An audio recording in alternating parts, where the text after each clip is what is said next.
ایک وفد جاتا ہے کچھ لوگوں کا، اور بابا پطرس جی کیا کہتے ہیں، جو ہی یہودیوں کا وفد وہاں جاتا ہے کہ اتنے لوگ نئے ایمان لے کے آئے ہیں، انہیں بپتسمہ دینا ہے، یہ کرنا ہے، وہ کرنا ہے، بابا جی ان کے ساتھ کھانا پینا چھوڑ دیتے ہیں، ان کے ساتھ مل کے کھانا پینا چھوڑ دیتے ہیں۔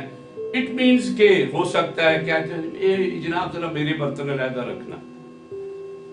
جب یہ بات مقدس پالوس نے دیکھی تو اس نے لکھ دیا کہ تو تیرا یہودی ہو کر یہ رویہ ہے تو غیر اقوام کا پھر کیسے ہوگا؟ اور یہ کلام میں بات رقم ہے کہ کیفا ٹیڑھی چال چلا، کیفا نے ریاکاری کی اور میں نے اسے روبرو ملامت کی۔ اسے کہتے ہیں ملامت کرنا، سچ بات منہ پر۔ بابا جی ریاکاری کر رہے ہیں، ہم تو تھوڑا بہت چرچ جاتے ہیں گھنٹے دو کے لیے، بابا جی کا تو مشن ہی سارے کا سارا خدمت کا تھا۔ وہ تو چٹان تھے، چھوٹی چٹان تھے مسیح کے لیے، اور ساری کلیسیا کی بیس کر رہے تھے، بیس بنے ہوئے تھے، اور کام کیا کر رہے تھے؟ ریاکاری۔ تو ہمارا ٹائٹل کیا ہے؟ ریاکاری یا راس بازی ورسز اور آپ کی راس بازی کا بیڑا غرق کرنے والی ریاکاری ہے۔ آپ جب بھی کھڑے ہوں گے سچ پہ اوپر دھیان کیجئے، خدا جواب دے گا۔ خدا ٹھیک میں بھی اتنا سمجھنا میں وہ کیا ہے، اور جو تیرا کلام اجازت دیتا ہوں، خدا آپ کے ساتھ۔ اب بابا جی ریاکاری کرتے ہیں۔ آج اگر ہمارے اندر یہ ریاکاری ہوگی، ایک ریفرنس ہم پڑھ لیتے ہیں، پہلا تواریخ اس کا 4 باب 10 آیت پڑھیں۔ یہ بھی مطلب میرے لیسن میں لکھا ہوا نہیں ہے، یہ میں پاس ہی دے رہا ہوں تاکہ ہم بات کریں کہ شریعت کے اندر بھی ایسے لوگ تھے۔ جی پہلا تواریخ 4 باب 10 آیت کو پڑھیے، یبیس کی بات ملے گی۔ اور یبیس نے اسرائیل کے خدا سے یہ دعا کی، اور یبیس نے یہ جلادی آدمی تھا، جی میں زبانی بات بتا رہا ہوں، یہ جلاد کے قبیلے کا تھا، اور یہ جلاد کا قبیلہ اگر زیادہ سٹڈی کرتے تو بنیامین سے جا دیتا، ٹھیک ہے۔ اچھا یہ بندہ یبیس جو ہے جلاد کے شخص ہے، اس علاقے کا ہے، لیکن اسرائیل کے خدا سے دعا کر رہے ہیں، اور دعا کیا کر رہے ہیں؟ جی پڑھیے۔ تو مجھے واقعی ہی برکت دے، تو مجھے، جھوٹ میں نہیں، ایویں دی برکت نہیں، جھوٹ فریب دی برکت نہیں، جھوٹ فریب دی۔ اب میں جھوٹ فریب کی آپ کو بتا رہا ہوں۔ ایک ڈاکو کا انٹرویو چل رہا تھا، میزبان پوچھتا ہے کہ جی جناب یہ سارا کچھ آپ کا جو آپ کے پاس ہے یہ کیسے؟ وہ آگے سے کیا کہتا ہے؟ خدا کا دیا اور بندوں سے لیا ہوا بہت کچھ۔ انجلی برکت دی گل نہیں ہو رہی، اتنے انجلی برکت بھی چل رہی، خدا کا دیتا آیا تے بندہ کو دیتا آیا، بڑا کچھ ہے جی۔ اب یہ کہہ رہے ہیں کہ واقعی ہی مجھے برکت دے، یعنی وہ برکات جو تیری ہی طرف سے، وہ برکات مجھے دے۔ واقعی کا کیا مطلب ہے؟ جنہوں لوگ میں ایک آخر کہ واقعی انہوں خدا نے نوازیا، نہ ہے کوئی وسائل، نہ کوئی ٹانگ، نہ گل، نہ کوئی بات، ماتڑ، مجبور، بے کس بیچارے، روٹی تو آوازار، لیکن خدا مطلب واقعی خدا نے نوازیا، نہ کوئی چوری نہ یاری نہ میل نہ بل۔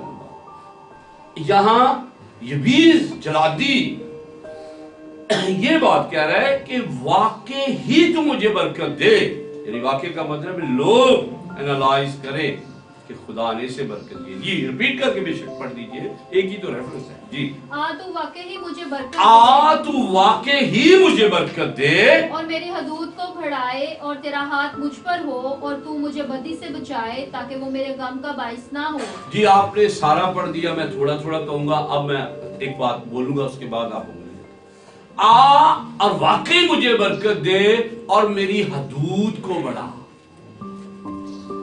جب خدا کی مہربانی ہوتی ہے تو ساری دنیا کی حدودوں کی یود آپ کی ہوتی ہے۔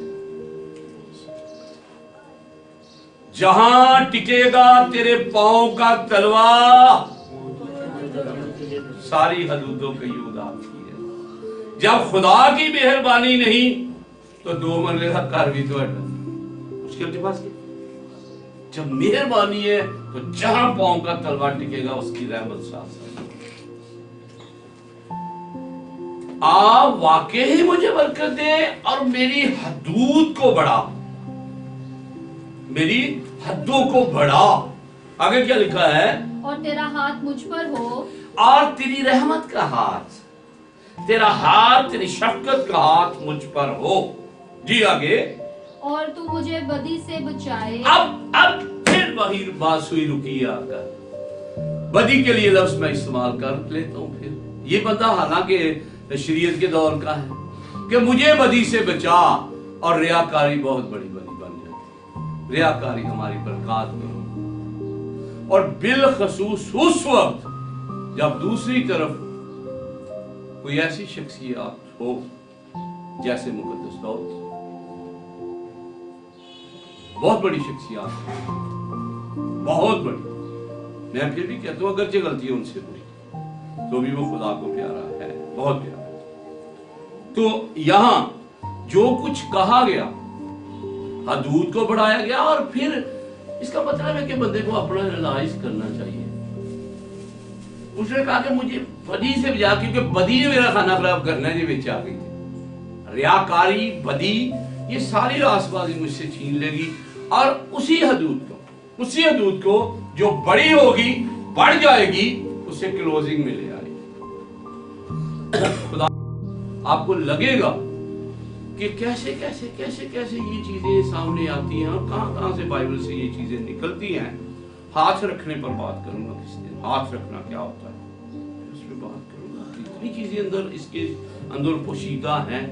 تو یہاں ایک بدی کے یا ایک ریاکاری کی وجہ سے پوری کی پوری حدودوں کے یوت جو بہت بڑھتی ہے، آہستہ آہستہ پھر سمٹنا شروع ہو جاتی ہے۔ یہی بات اس میسج میں کبھی سمجھاؤں گا کہ خدا کیوں ایسا کرتا ہے کہ لعنت اور برکت ہاتھ کے اندر ہی ہوتی ہے، ہاتھ کے ہی اندر ہوتی ہے۔ اور میں یہاں یہ کہنا پسند کروں گا کہ لعنت اور برکت بھی ریاکاری پر ہی ہوتی ہے، کہ آپ کی حدودوں کی بڑھ بھی رہی ہوتی ہے اور آپ خود اسے کم کرنے کی طرف آ رہے ہوتے ہیں، یا کم کر بیٹھتے ہیں، یا کر لیں گے، یا پھر بڑھا بھی سکتے ہیں، یا کر۔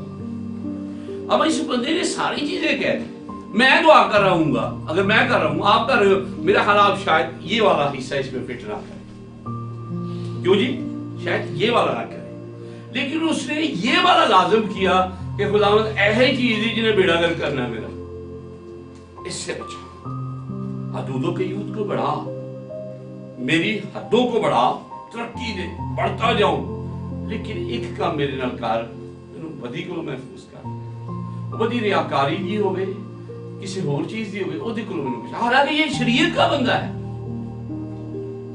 لیکن اس چیز کو یہ سمجھتا ہے کہ بدی جہاں آئے گی وہاں میں مر جاؤں گا اور زیرو پہ چلا جاؤں۔ کلوز کیجئے، سے پورا پڑھ لیجئے۔ اور تو مجھے بدی سے بچائے تاکہ وہ میرے غم کا باعث نہ ہو۔ جی ایک سیکنڈ، شاید آپ کو کوئی تجربہ نہ ہو کہ بدی غم کا باعث ہوتی ہے۔ چلیں، اب آپ جوان ہیں، اپنے دل پہ آج بات لکھ لیں، اگر کریں گے آگے چل کے غم کا باعث بنے گی، تنہا چھوڑے گی، روئیں گے بیٹھ کے، یاد آئیں گی میری باتیں، کیونکہ کلام کی یہ بات ہے۔ بدی جو ہے غم کا سبب بنتی ہی ہے، اور بدی ہی خدا کی حضوری سے دور لے جاتی ہے، اور پھر ساری چیزیں آپ کے خلاف منہ کھول لیتی ہیں، اور پھر ہاتھ کٹ جاتے ہیں، پھر غم ہی غم رہ جاتا ہے۔ کوئی آپ پر ترس کرے نہ کرے، غم رہ جاتا ہے۔ کیسے؟ آپ اپنے وقت کو نہیں پہچانتے، کیونکہ جب خدا مہربان ہوتا ہے اس وقت پہچانتے ہی نہیں، اس وقت ہم زیادہ ایٹیٹیوڈ پہ آ جاتے ہیں۔ وہ ٹھیک ٹائم ہوتا ہے کہ اور زیادہ جھک جائیں، نیچے چلے جائیں، لیکن سچ کا دامن کبھی نہ چھوڑیں، سچ کا دامن کبھی نہ چھوڑیں۔ اسی خداوند نے یہی بات کہی، اے یروشلم، اے یروشلم، جب تجھ پر نگاہ کی گئی، مطلب کہ جب خدا کا کرم تجھ پر تھا، جب تجھ پر نگاہ کی گئی تو تو نے اپنے وقت کو نہ پہچانا۔ تو جی انہاں کوئی بچ وقت ہوندا جی، زندگی چ ہوندا ضرور ہے،